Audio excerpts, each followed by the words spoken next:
Hallo, ek is Vrenet van Wyk en dit is vir my 'n voorreg om vir julle te vertel van my nuwe boek, Om weer te dans. Dit is 'n historiese roman oor twee mense, Barabbas en Ziva, wat mekaar liefhet, wat foute maak en seer kry, maar hulle pad terug na herstel vind.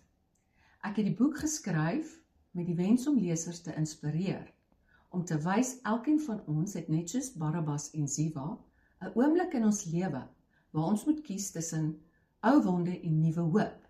En die boek sê juis dat daar 'n pad terug na hoop is. Dis ook my bedoeling om te wys dat elke mens, ten spyte van teleurstelling en wanhoop en gebrokenheid, die vermoë het om weer op te staan en weer te dans, om weer 'n tyd van vreugde en innerlike feesviering te geniet.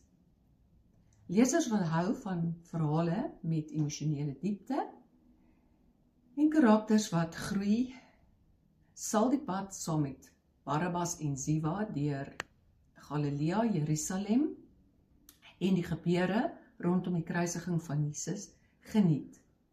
Dit is ook 'n avontuur, 'n innerlike avontuur.